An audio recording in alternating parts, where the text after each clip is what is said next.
Let's start again, please. Tempest will fidget on down the road and we'll be out of it.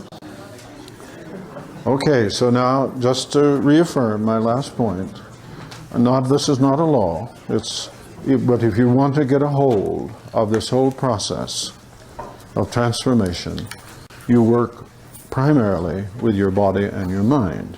Now there will be other things that come up, and in some cases you have people who can't do anything.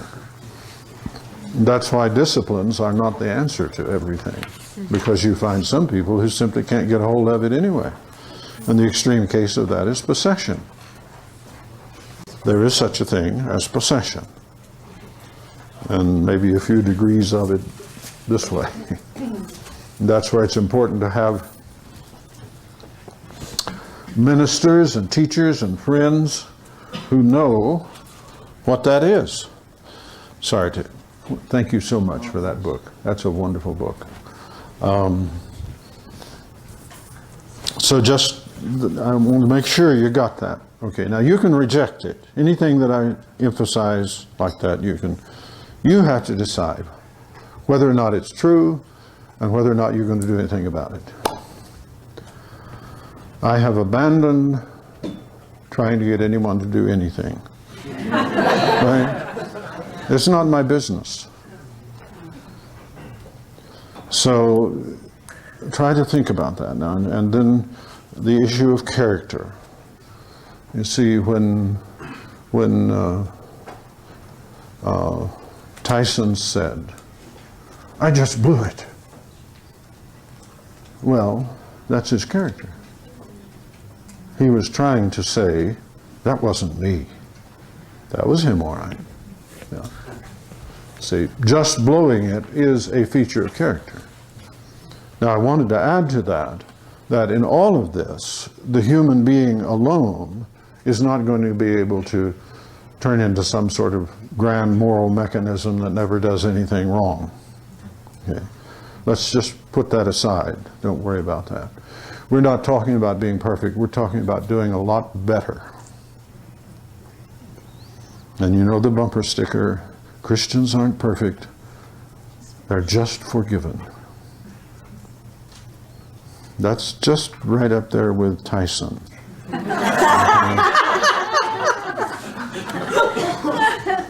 Because there's an awful lot of distance between being just forgiven and being perfect. And we can go there, and it's really good to be there, and that's where Jesus wants us to be with Him. Yes? Yeah, the sense of restraining wills and habits, where Tyson, for instance, he says, "Oh, that's not me." There's a part of you that nurtures that idea of biting someone's ear off, and then there's another part that needs to restrain it. Mm-hmm. So when the one goes away, then the part that's always there comes forward, which is very different than having habits that harbor bitterness and evil against somebody. That's right. That's right. And actually, let's say a good word for Mike. I mean, that was better than saying, "Yes, and the next time I'll bite his other ear off." Right? That would have been worse, wouldn't it? Because that would have revealed still a different character. Okay, so now these are important things to think about. Because you remember, one of the things we have in Romans 7 is, it was not me. It was the sin that dwells in me. Now that can be a realistic approach to dealing with the problem, which is what it is in Romans 7 and 8. Because he goes on to deal with the problem in Romans 8. And actually he was dealing with it in Romans 6 before he got to 7. And it's a wonderful development to see how that works.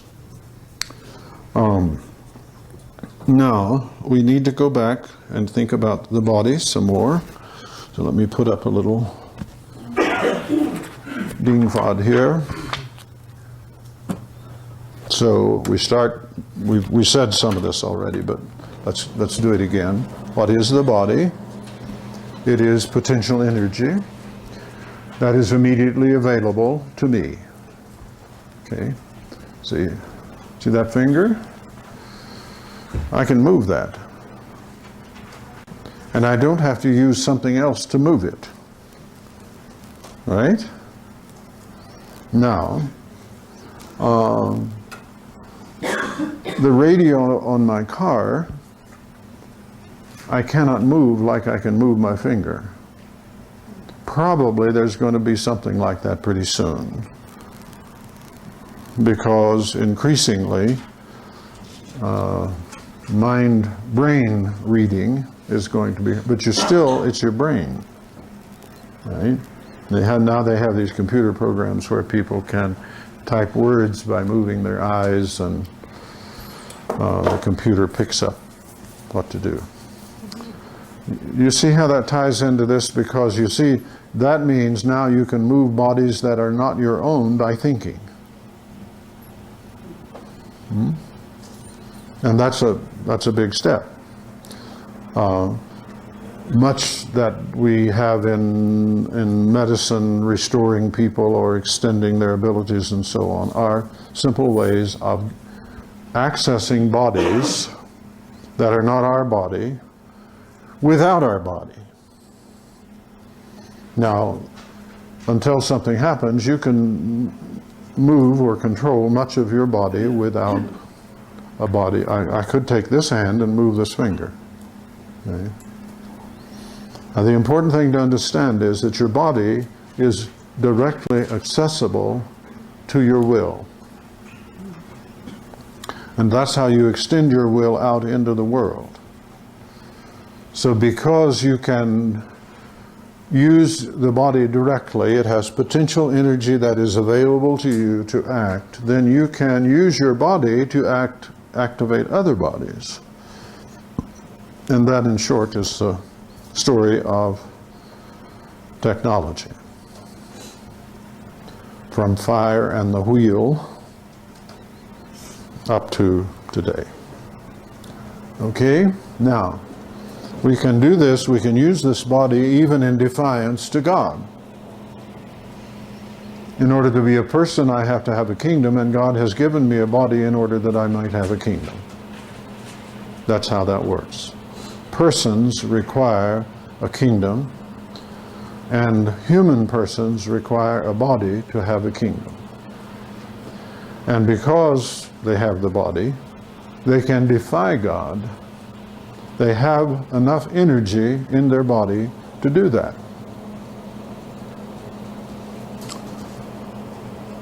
And of course, the particular body that I have enters into my identity forever. Right? Because what I will be after my death is defined by who I was before my death. And that is defined in terms of the body that I had. And that's a part of my personality. It is never escaped. That's one reason why it's hard to make a go of reincarnation. Because reincarnation suggests that you have an identity separate from your body.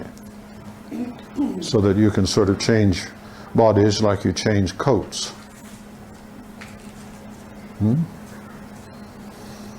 So I don't want to take all that on right now, but it does turn out to be important because, in fact, for various reasons, reincarnation is asserting itself as an interesting issue for evangelical theology. Isn't that true?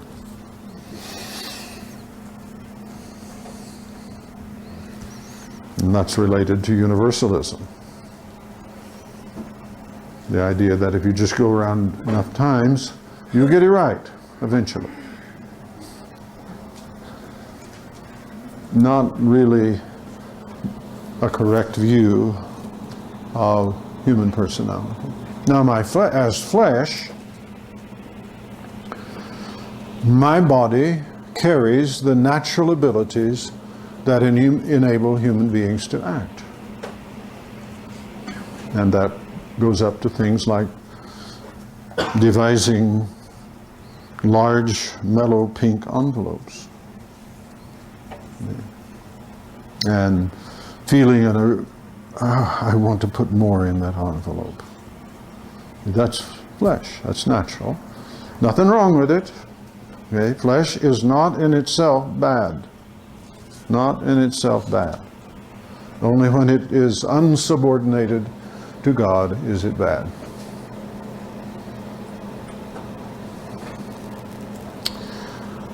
Are we doing okay up to that point? All right, now, our body takes on a life of its own, and that's what it's supposed to do. That means you don't have to think about things in order to do them. Your body is not just a piece of meat. It is full of meanings. Full of meanings for you and for others. Meanings are things that carry you in a direction.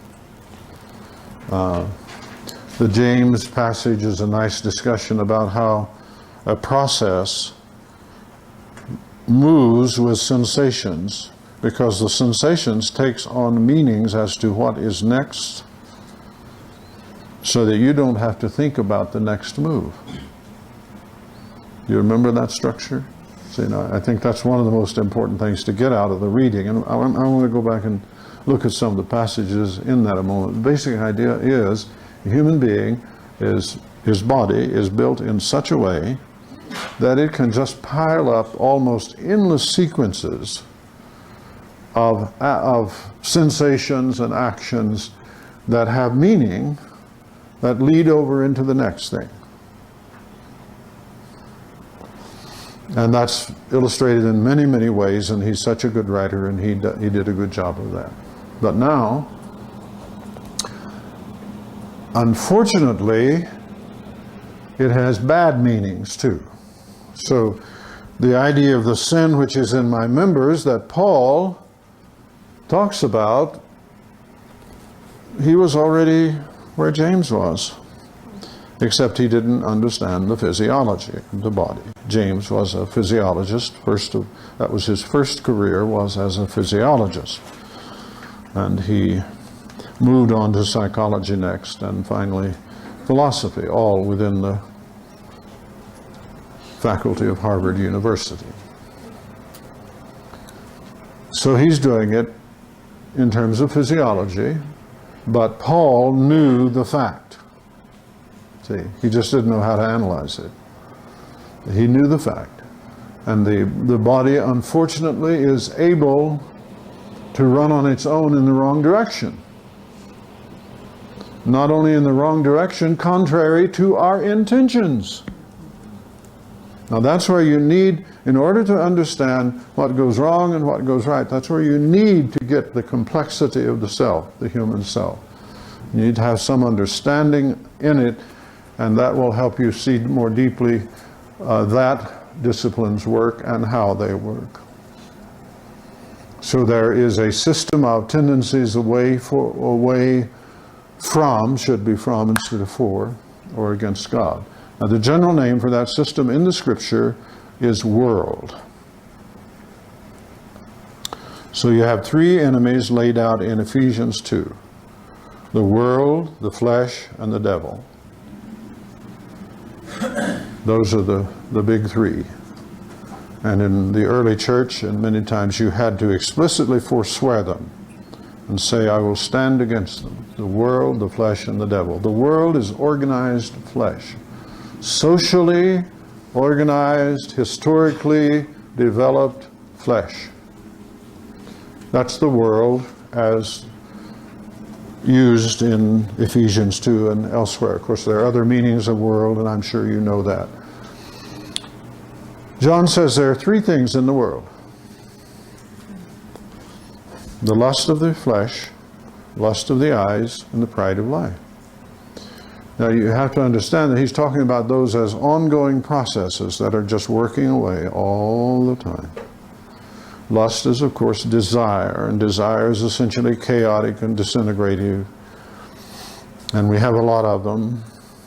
And one reason why you can't run your life on desire is because you do have a lot of them and they conflict.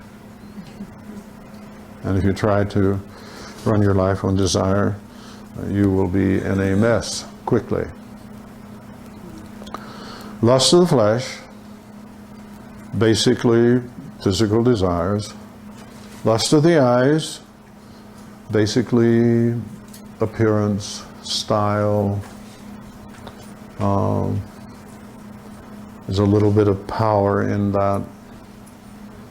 You want a room with a view, and you want to look good, and so on. That's the lust of the eyes. And the pride of life is exaltation over others, comparison, envy, resentment, manipulation.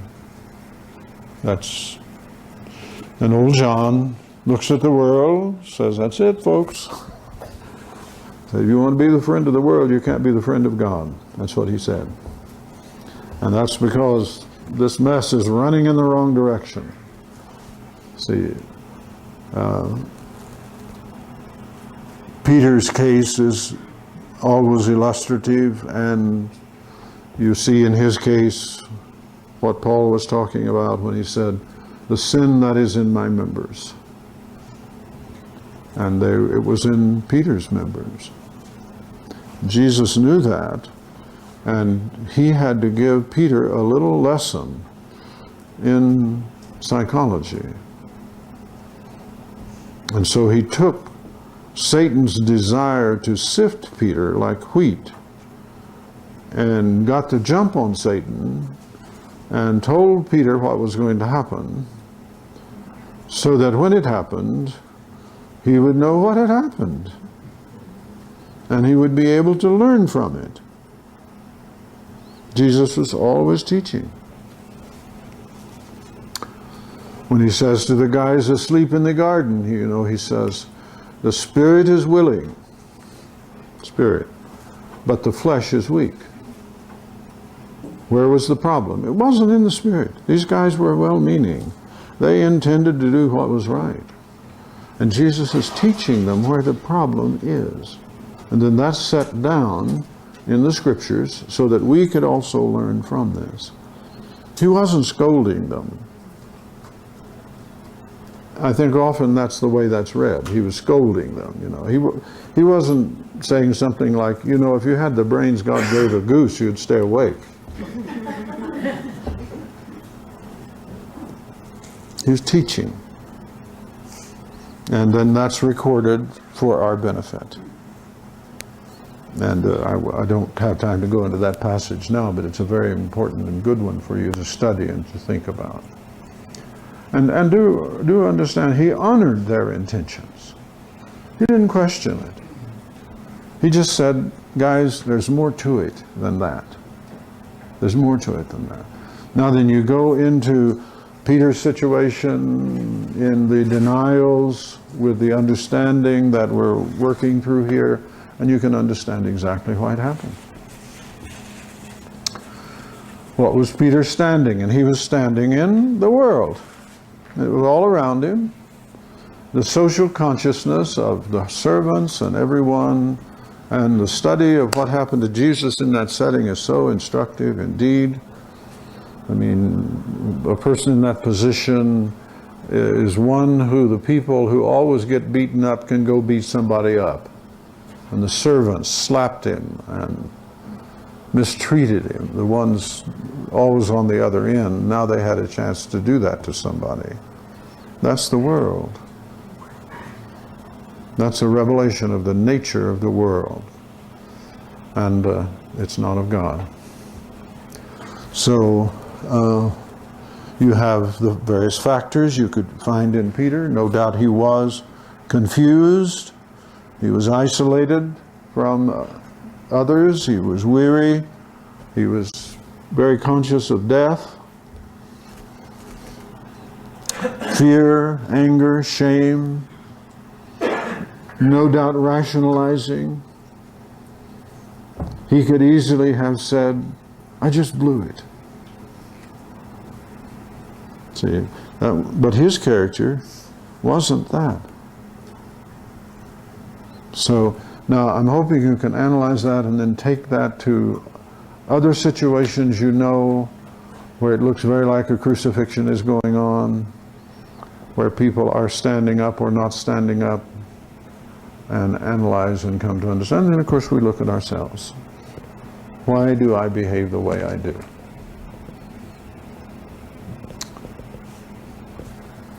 Yes, sir. There's also the satanic element going on here. I'm wondering what There's a which? satanic element? Satanic, yes. I'm wondering what element of the person demonic forces try to influence primarily. Primarily the mind. So what would that look like for this situation with Peter? What kind of things do you think were happening? Well, primarily confusion. He didn't know what was happening. And then what would be the best way to... You remember Jesus, remember now, this doesn't, like, you always have to see the continuity. After Peter confessed that Jesus was the Messiah, what happened?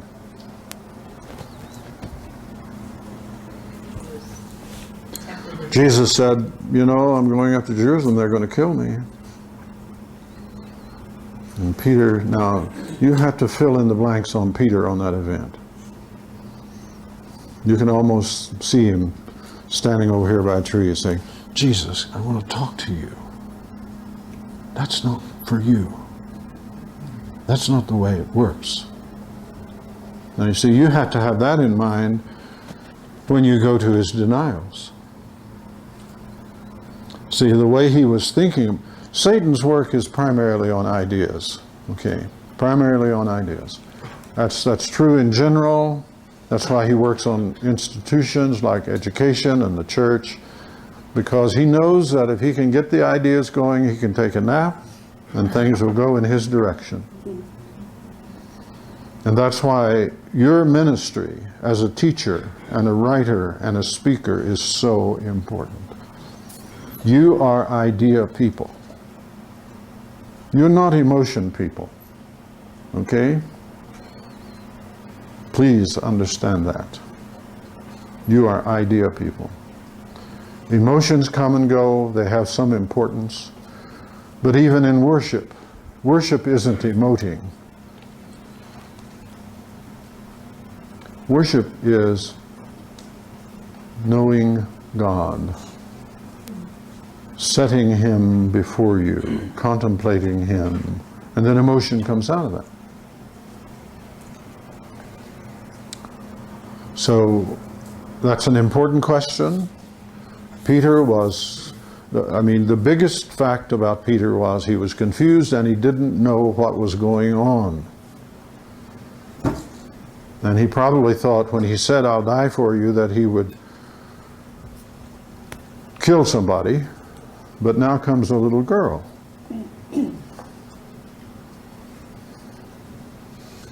Ah, you're one of them. No.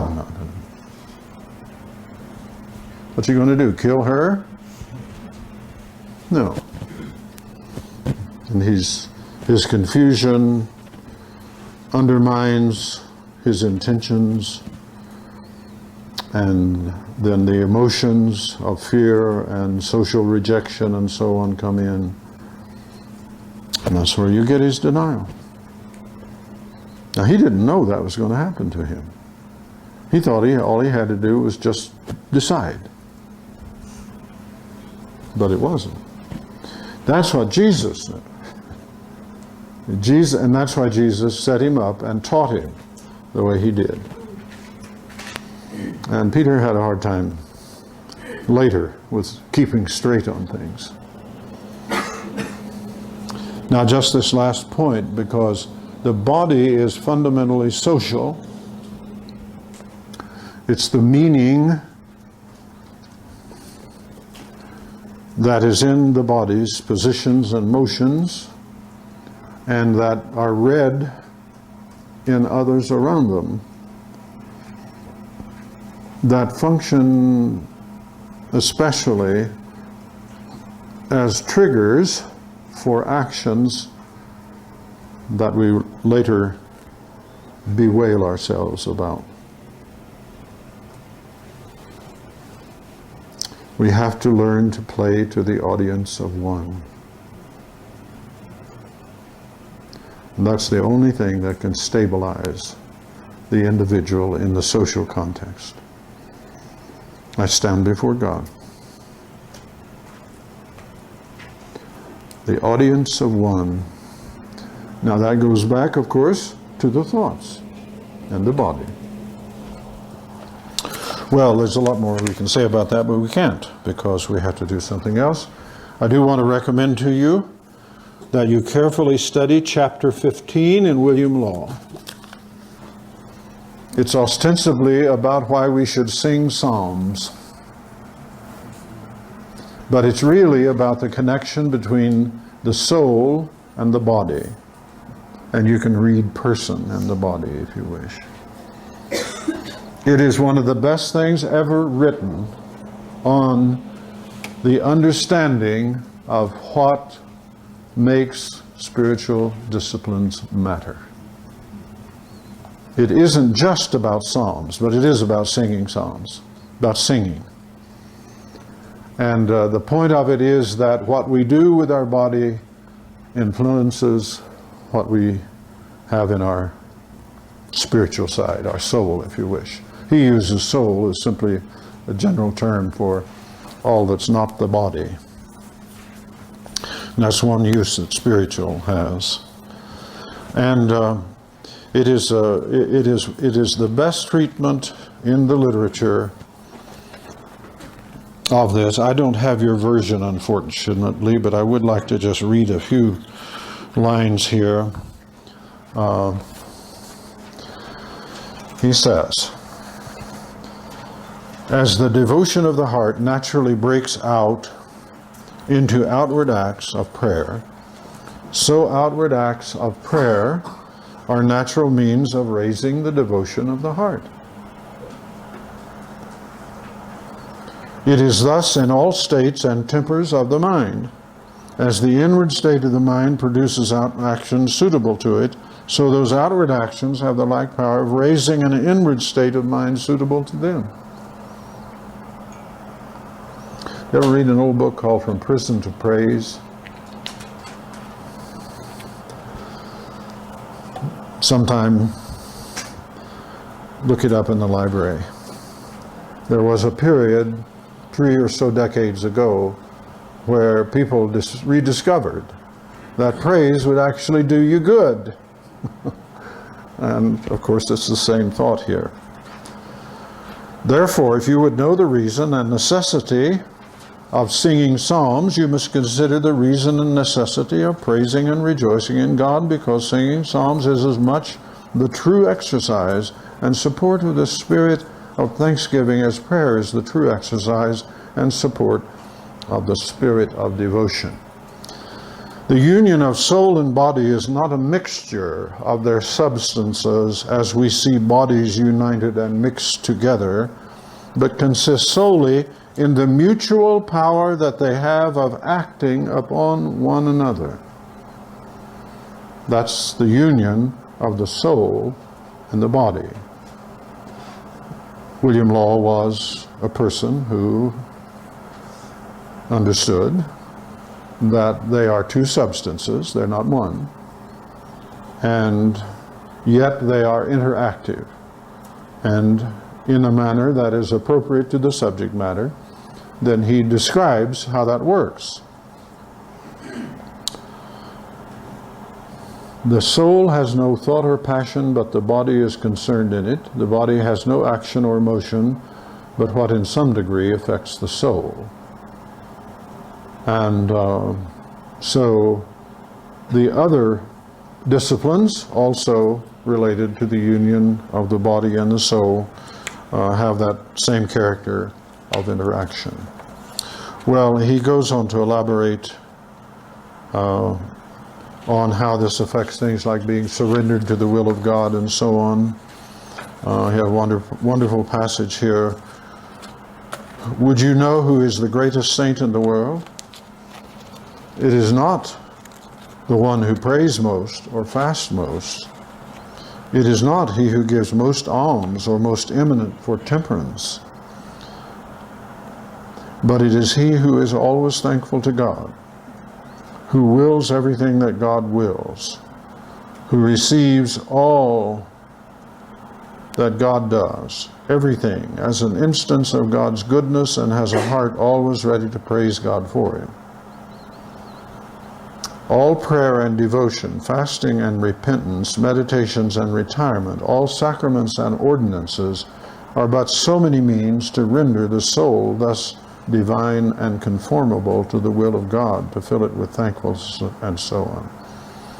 You need not now, therefore, wonder why I lay so much stress on singing a psalm. The Psalms were the original praise songs. Since you see it is a form, it is to form your spirit to such joy and thankfulness to God as is the highest perfection of the divine and holy life.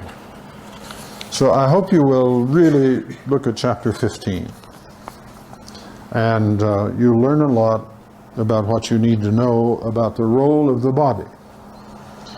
Now then, a little bit on James, and then we must talk about fasting. So if you'll take your reading, I just want to point out a few things. And as I said, James was originally a physiologist. And he approaches the entire matter of habit from a physiological point of view. But you want to realize that for him, the body, and especially the nerves, are not just matter. They are living substance, and while all matter yields to habit, the substance of the nervous system, in his view, which he was very familiar with, at the level that you could be familiar with it at his time, that level, that nervous system has a special property which he calls on page 151 plasticity. Plasticity. You'll see that an italicized word. Plasticity, then, in the wide sense of the word, means the possession of a structure weak enough to yield to an influence, but strong enough not to yield all at once. And so he says, organic matter, especially nervous tissue, seems endowed with a very extraordinary degree of plasticity of this sort. Now, the English of all that is simply that it undergoes a process which it retains. And it doesn't just disappear, but it changes in a way that you have an after effect. So the italicized language there in 151, that the phenomena of habit in living beings are due to the plasticity of the organic material of which their bodies are composed. Now, from the point of view of what we're teaching here, that's a way of explaining the role of the body in the spiritual life. The body takes on meanings, which are tendencies from the experiences that it goes through. And then he goes on to illustrate this in the following paragraphs in terms of things that are made out of metal or paper or cloth, and how they too retain a certain substance but change so that they are not the same and they don't act the same. A simple illustration he gives is folding a piece of paper. If you fold a piece of paper once, then open it up and try to fold it in a different place close to the fold that you made, you'll find it's difficult. You've no doubt folded a letter in the wrong place so it wouldn't go into the envelope, and then you had to fold it again. And sometimes it's quite a proposition to get it folded in the right place because it's already been folded. Well, that is an illustration in non-living matter of what James calls a habit.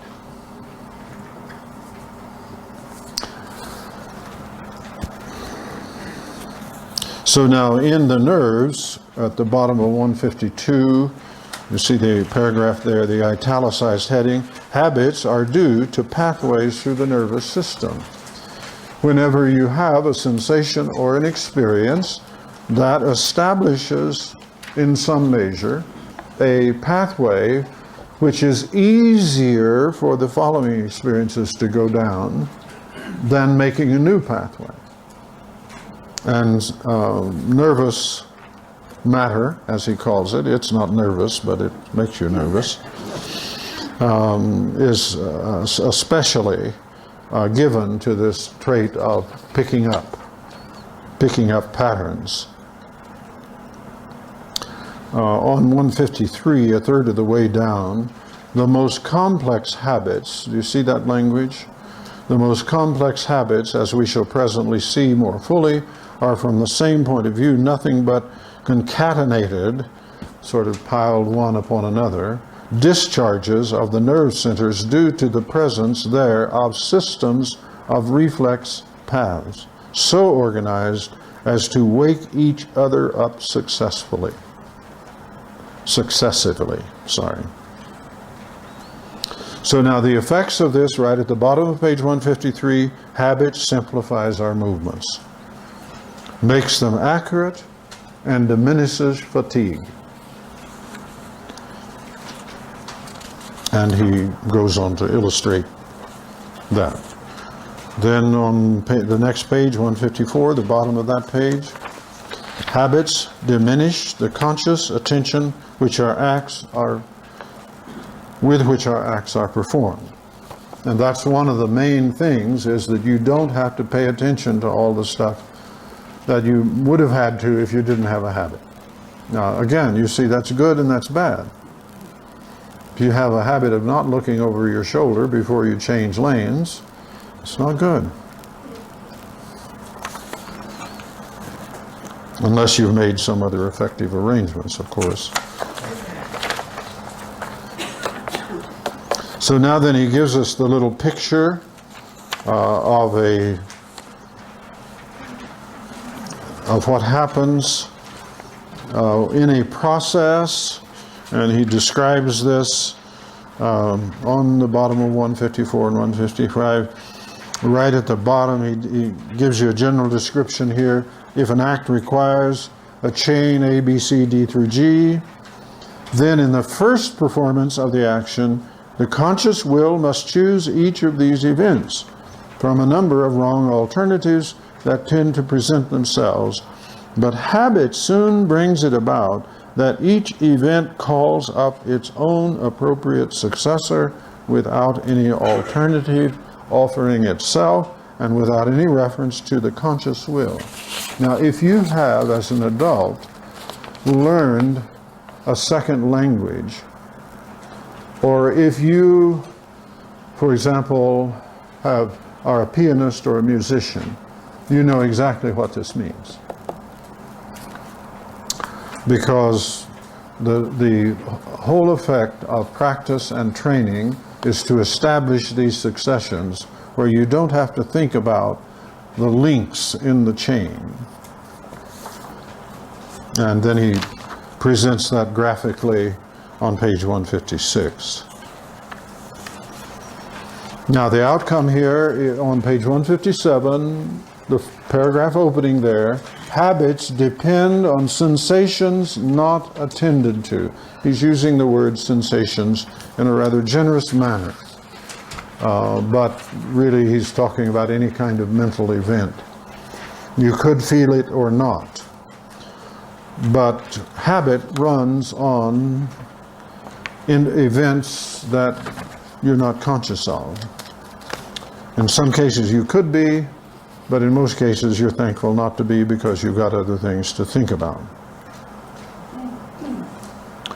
And the result of that is it frees us up. On page 158 you have an italicized sentence there towards the top.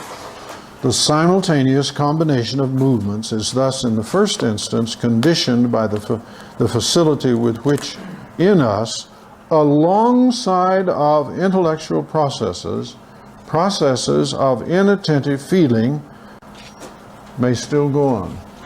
Now, see, if you've got the idea here, then you can put Peter's denials right on this. And then the positive things. You see someone, a pianist playing some incredible piece of music. Beethoven's Appassionata Sonata is a good illustration. You look at them and you think, how can they do that? Well, I knew a pianist once who said, if I don't practice for one day, my teacher knows it. If I don't practice for 2 days, I know it. And if I don't practice for 3 days, everybody knows it. Because even though these processes they have to be sustained, but not directly, you do it by practice. James has a wonderful thing to say about that a little further on here. But now just a word or two about the ethical and pedagogical importance. This is on 158. And what he's talking about here now is how does this affect the general field of moral education as well as other forms of education. There's some nice remarks here on 58 and 59 about how society runs on habit. Again, it's not all good because, as he comments, a person brought up in certain circumstances may be limited to that position in society forever, simply because their habits won't let them move. He tells fascinating stories here about the tiger, for example, that is being carried on a train and have a train wreck, and the cage is open and the tiger comes out and looks around a little bit and just goes back in. And you know, you can train an elephant to a stake and it will stay there even if the chain is not on it.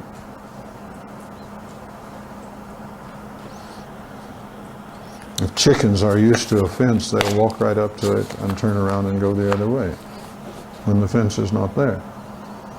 And it's very touching to think about these kinds of things, but he has a nice discussion of this for human beings mainly on pages 158 and 159. So now on page 160, he begins to reap the fruits of it, of the discussion, with his statement at the top of the page: the great thing in all education is to make our nervous system our ally instead of our enemy. To fund and capitalize our acquisitions and live at ease upon the interest of the fund. He was a grand old writer. He had a way of using allusions that just, so you get the right habits and you just live on the interest. And there's so much truth to that, negatively as well as positively. Then he quotes from a man named Bain, who was a psychologist and philosopher contemporary to him, a number of points, about 2/3 of the way down on 160. The first point: in the acquisition of a new habit or leaving off of an old one, we must take care to launch ourselves with as strong and decided an initiative as possible. I'm going to want you to be thinking about what you do in disciplines as we go over this. A discipline usually takes a fairly radical amount of novelty, and it's important that it do so. You'll find many people who have done well as followers of Christ at their conversion. They often entered into an intensive period of solitude and Bible study and other things that may have been relevant. The second maxim is never suffer an exception to occur till the new habit is securely rooted in your life. Right? And of course, again, you have to be able to do that. Not everyone can do that, but he's talking about people who are basically sane and whole and want to do better. And that is one of the things you do. You don't tolerate exceptions. Right? Now, for people who are not in a strong position, for example, in smoking or whatever they're taking, coffee, my drug of choice. If you want to get off of it, get off of it. And he has some discussions here about the tapering off method and all of that. But basically, if you revert, you just reestablish the pattern. Your brain says, okay, I know that one, and we're going to do that again. And so it's important that you not give in. And I know people who have quit heroin cold turkey because they basically followed James's and Professor Bain's response. And you say, well, it's hard. Oh, yeah, what else is new? It's hard. But if you want to change your habits, you do it. And that is when you know the history of the Christian people, you see how often this is practiced, and it was especially true in the orders such as Benedictine and other orders. Next, on page 162, a third maxim may be added to the preceding pair. Seize the very first possible opportunity to act on every resolution you make. And on every emotional prompting you may experience in the direction of the habits you aspire to gain. Now, in a minute, we're going to turn to fasting and talk about that. But it applies to every discipline. Discipline is a matter of taking the opportunities that life offers you to establish new habits. And you have some liberty in selecting those, but that is really essential, and you will find that, for example, silence is something you can practice, and in many forms. And it's very important for those of us, people like you all and me, who fundamentally are word people. That's what we do, is words, one context to another. It's not bad. On the other hand, it can be bad. You read James and you find out the tongue is a fire. So, you can practice silence in many ways. For example, one of the ways that, again, people such as you or I can practice is not having the last word. We can practice that at church, we can practice it in our family, and it's a marvelous discipline. Other people will be frightened and disoriented around us if we don't do that, but they'll get some help from it too. So you take every occasion that is reasonable, and one of the important things about fasting is it's very frequently that you have the occasion where you can practice it. Now on page 156, he is talking about effort that goes into it, and I want to make this bridge to the chapter on will that we will do tomorrow. So please, if you would, remember to bring that with you tomorrow. But he says here on page 164, 6 lines in, attention and effort are, as we shall see later, but 2 names for the same psychic fact. Fascinating. Extremely important. When you start to fast, if you're not already used to it, the first thing you'll do is spend all of your time thinking about food. Bad idea.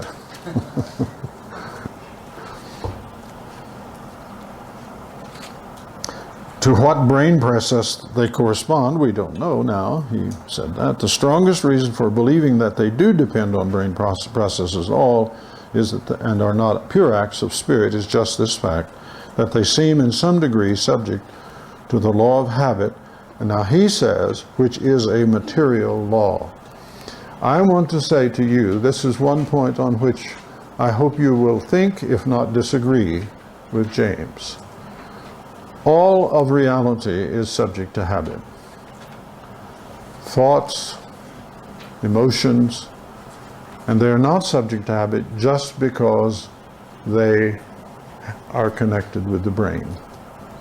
They are realities in their own right, and it's especially important to know that they also respond to habit. Like my students at USC now, and I suspect everywhere else, can hardly read a book by William Law. And if they try to read something by Jonathan Edwards, they're dead. Because their habits are to do little bitty bites. And now we have a sentence that goes a page and a half. But that's habit. Because the people who read Jonathan Edwards had no problem. They weren't watching TV and so forth, that helps. But their habits, there were mental habits, their emotional habits. And so just put a little question mark by that comment about the brain there. The brain is obviously important, but not because the non-physical doesn't have habits. Now, one of my very favorite statements from James on discipline is in the next sentences there. He says, as a final practical maxim relative to these habits of the will, we may then offer something like this. Keep the faculty of effort alive in you by a little gratuitous exercise every day. That is, be systematically ascetic or heroic. Don't be thrown off with that word ascetic. Just read heroic. In little unnecessary points. Do every day or two something for no other reason than that you would rather not do it. That is an absolute jewel. So that when the hour of dire need draws nigh, you may find you yourself not unnerved and untrained to stand the test. Asceticism of this sort is like the insurance which a man pays on his house and his goods. The tax does him no good at the time, and probably may never bring him a return. But if the fire does come, his having paid it will be his salvation from ruin. So with the man who has daily inured himself to habits of concentrated attention, energetic volition, and self-denial in unnecessary things, he will stand like a tower when everything rocks around him, and when his softer fellow mortals are winnowed like chaff in the blast. Now we've been looking at wisdom, not law. This is not righteousness. This is for people who want to, in a practical way, change their character. And when we are teaching, we want to remember this. You probably can't use this in a sermon, but you need to have it in mind, and some of it can be conveyed to some people that you're teaching. And it's absolutely essential in the face of all of the plaintive statements, I can't.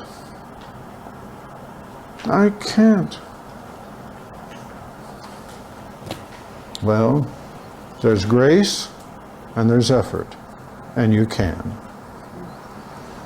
It's a matter of finding out how to do it and putting into practice the things that would change. Okay, now a few words on fasting. Most importantly, what is fasting? It isn't just not eating. That is the negative side of it, and you have to do that to get to what it really is. Fasting is practicing dependence upon God. It is practicing dependence upon God. That is why I give you a couple of passages on that, because it ought to have something to do with the Bible. Deuteronomy 8:3 and Psalm 35:15. Okay? If you don't understand what fasting is, you won't be able to understand these verses. Deuteronomy 8 is the story of the Israelites in the wilderness. It says, it's a wonderful chapter. I have a hard time not getting sidetracked here. But let's talk about fasting. Verse 2, you shall remember all the way the Lord your God has led you in the wilderness these 40 years, that he might humble you, testing you, to know what was in your heart, whether you would keep his commandment. Keeping the commandment depends on something. How would humility, being humbled, get you there? You see the question? Keeping the commandment depends on something. What does it depend upon? Well, being humble. Why? Because being humbled is to be dependent upon God. It's to be dependent upon God. That is what humility is. If you read your Andrew Murray, you know how he develops that over and over. It's to be dependent upon God. Now, how did that work? He humbled you and let you be hungry, and fed you with manna which you did not know. You know what the word manna means? Bread of heaven. Bread of heaven? Well, that's how it turns out. It means, what is it? So, Junior, go out and gather another pot of what is it? We'll have some what is it soup. Manna is congealed word of God. Potatoes also are congealed word of God. Word of God is the substance which you consume when you fast. Now, it may take a little longer than one meal to get into this, but one meal is a good start.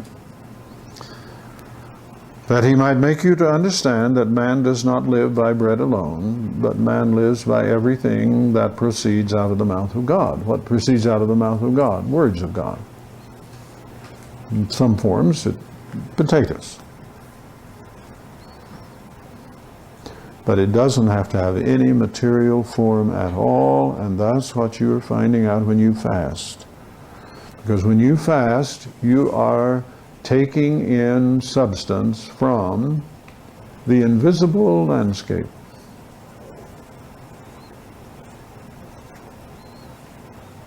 You will notice here, verse 4, your clothing did not wear out on you, nor did your foot swell. That is, it didn't wear out your shoes for 40 years. What's that got to do with anything? Now, think E equals MC squared, okay? You have that? You know that? You want to write it down in your notes so that you can think about this when you pray.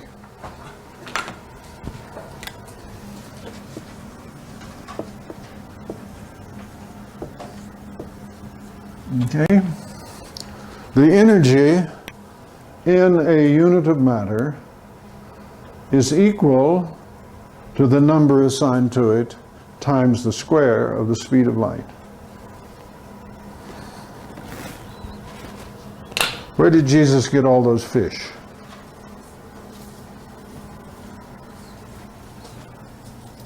He had the E and knew how to make the M.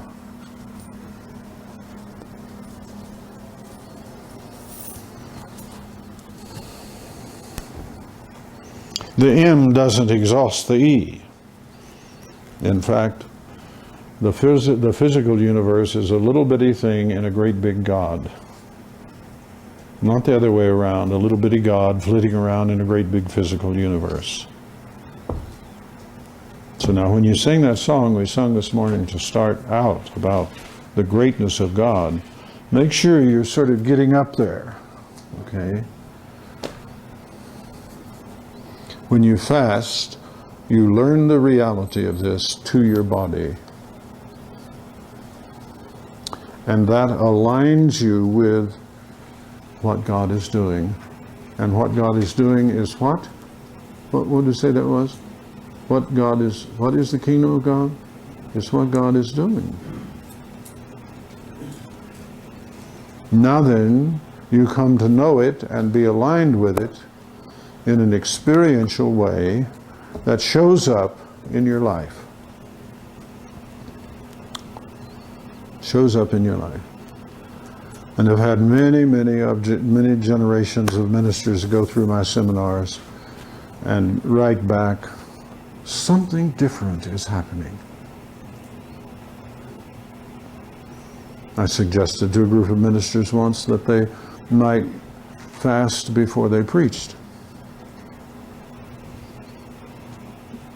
One of them wrote me a letter and said, my lady that takes care of the tapes says, I don't know what you're doing, but keep doing it, because the tape ministry has doubled and tripled. Now see, that's characteristic, because this isn't something you can control. You can align yourself with it, but the effects are from another world. Incidentally, by the way, it will teach you how to remain sweet and strong when you don't get what you want. Would that be a plus? Totally goes against Mom's good counsel of eat a good breakfast. No, it just tells you a little more about what breakfast is. And you will learn, you have to grow in this, okay, because your mind has to get straightened out and all of that. And you will learn that you will not be hungry.